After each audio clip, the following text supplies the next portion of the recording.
स्थळ अमरावती. मंगळवारची ती सकाळ बाकीच्या दिवसांसारखीच कामाच्या गडबडीत सुरू झाली. टर्पेंटाईन बाटल्या भरण्याचं काम अगदी वेगानं सुरू होतं. अर्धा पाऊण तासात नशिबानं असं काही वळण घेतलं की संपूर्ण फॅक्टरीत आगीचं तांडव सुरू झालं. आगीच्या ज्वाळा आणि टर्पेंटाईनचा भडका इतका भीषण होता की कुणाला काही समजायच्या आतच सगळीकडे धुराचे लूट पसरले. सोबत असलेल्या 6 मैत्रिणी नशिबानं एका बाजूनं बाहेर पडू शकल्या, पण 7व्या मैत्रिणीचा म्हणजेच मोनालीचं नशीब मात्र जोरावर नव्हतं असंच म्हणावं लागेल. त्या 6 मैत्रिणींच्या डोळ्या देखत मोनालीचा अक्षरशः जळून कोळसा झाला. अमरावतीमध्ये झालेल्या थिनर कारखान्यामधल्या स्फोटामुळे सगळीकडेच हळहळ व्यक्त केली जाते. म्हणूनच या ठिकाणी नेमकं घडलं काय, हा स्फोट कसा झाला, सगळं जाणून घेऊयात या व्हिडिओच्या माध्यमातून. नमस्कार, मी निशा हिंगे आणि तुम्ही पाहताय विशेष भारी. अमरावती MIDCत एका थिनर कारखान्यात मोठा स्फोट झाल्याची बातमी समोर येते. या स्फोटात महिला कामगाराचा मृत्यू झाल्याची घटना घडली आहे.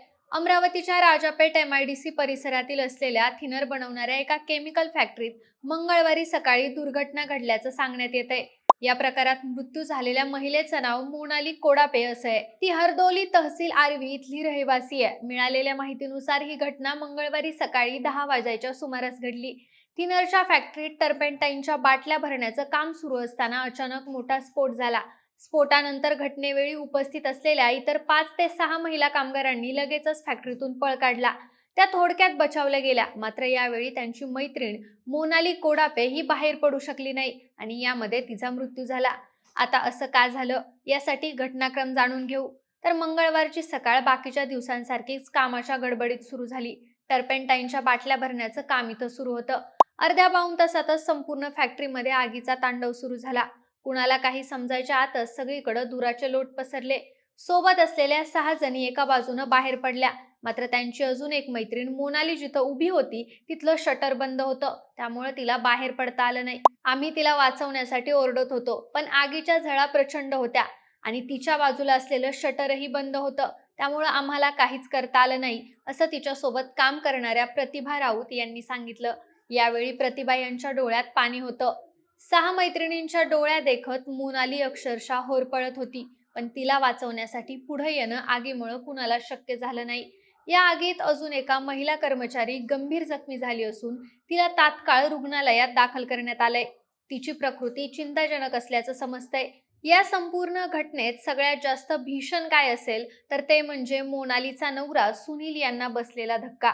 सुनील सुद्धा त्याच फॅक्टरीत दुसऱ्या बाजूला काम करत होते. आग लागल्याचं कळताच ते जीवाच्या आकांतानं आपल्या बायकोकडे धावले, पण नियतीनं त्यांनाही हतबल केलं होतं. बायको आगीच्या विळख्यात आहे हे डोळ्यांना दिसत होतं, पण मृत्यूचा तो सापळा तोडणं त्यांनाही शक्य झालं नाही. महत्वाची गोष्ट म्हणजे सुनील आणि मोनाली हे दाम्पत्य अवघ्या 15 दिवसांपूर्वीच अमरावतीमध्ये आलं होतं. संसाराला हातभार लावण्यासाठी त्यांनी या MIDC मध्ये काम करण्याचा निर्णय घेतला, मात्र त्यांच्या या संसाराचा गाडा अर्ध्यातच थांबला. घडलेल्या प्रकाराबद्दल सगळीकडूनच हळहळ व्यक्त केली जाते.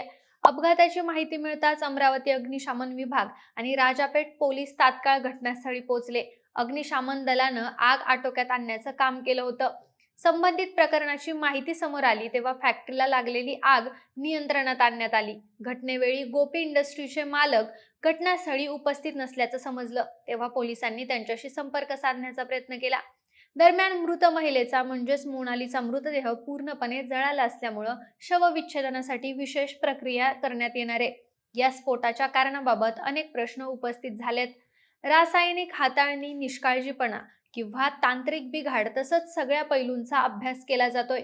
प्रशासन आणि फॅक्टरीच्या मालकांवर संताप व्यक्त केला जातोय. तज्ज्ञांच्या मते टर्पेंटाईन आपोआप पेटत नाही, पण एकदा पेटलं की ते थांबवणं अशक्य असतं. मग ही ठिणगी पडली कुठून? फॅक्टरीमध्ये सुरक्षेची साधनं का नव्हती? आणि सगळ्यात महत्त्वाचं म्हणजे कामाच्या वेळी बाहेर पडण्याचं शटर बंद का होतं? सगळे नियम पाळले गेले नव्हते का? असे अनेक प्रश्न सध्या उपस्थित होत आहेत. त्यामुळेच मंडळी, कामाच्या ठिकाणी तुमच्या सेफ्टीसाठी सगळ्या गोष्टींची काळजी घेतली जाते का, याची शहानिशा करा आणि कामाच्या ठिकाणी सुरक्षित राहा. बाकी घडलेल्या प्रकाराबद्दल तुम्हाला काय वाटतं हे आम्हाला कमेंट करून नक्की सांगा आणि सोबतच आपले विशेष भारी या चॅनलला सबस्क्राईब करायला विसरू नका. धन्यवाद.